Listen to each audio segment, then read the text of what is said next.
আজকে তোমাদের একটা খুব মজার বিষয় বলবো। একে ইংরেজিতে বলা হয় কোশ্চেন ট্যাগ বা টেল কোশ্চেন। এই ব্যাপারটা আমরা বাংলাতে কথোপকথনের সময় প্রায়ই ব্যবহার করে থাকি। এখানে সংজ্ঞাটায় কি বলছে দেখো, বক্তা যখন শ্রোতাকে একটি অ্যাসার্টিভ সেন্টেন্স বলে, অর্থাৎ বিবৃতিমূলক বাক্য বলে। এখানে ব্যাখ্যাটা হলো, বক্তা তার সামনের কোনো ব্যক্তিকে বা শ্রোতাকে একটা ঘটনা বিবৃতি করছে। সেটা হ্যাবোধক হতেও পারে, আবার না বোধক হতে পারে, কিন্তু সেটা বিবৃতিমূলক বাক্য, অর্থাৎ অ্যাসার্টিভ সেন্টেন্স।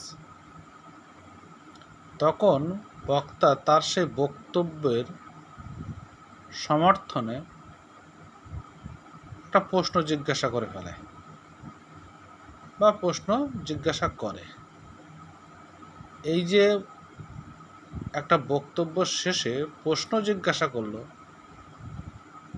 সমর্থনে প্রশ্ন জিজ্ঞাসা করলো, এই প্রশ্নকে ইংরেজি গ্রামারে বলা হয় কোশ্চেন ট্যাগ বা টেল কোশ্চেন।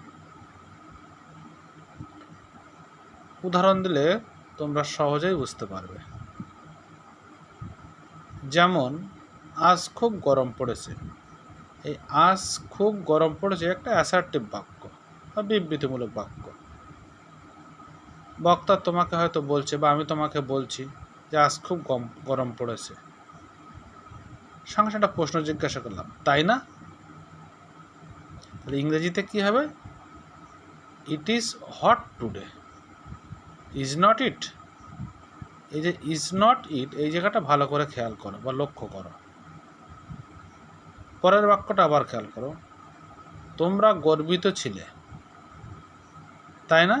বা ছিলে কি? আমরা তাই না বলেও আমরা কি বলতে পারি? তাই তো। তোমরা গর্বিত ছিলে না, তাই তো। এই তাই তো না বলে আমরা ছিলে কিও বলতে পারি, ছিলে কি, এরকমভাবে আমরা প্রশ্নটা করতে পারি।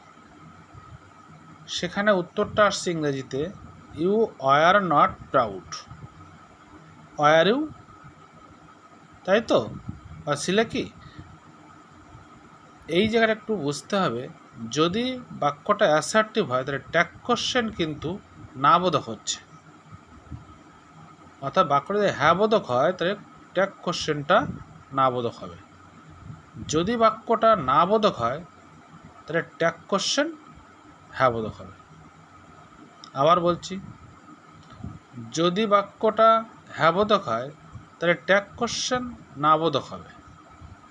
আর যদি বাক্যটা না বোধক হয় তাহলে ট্যাগ কোশ্চেন হ্যাঁ বোধক হবে। আমি নিচে অবশ্য লিখেও দিয়েছি। একটা মজার বিষয় হলো, যদি বিবৃতিমূলক বাক্যটা হ্যাঁ বা পজিটিভ হয় তবে ট্যাগ কোশ্চেন না বোধক হবে।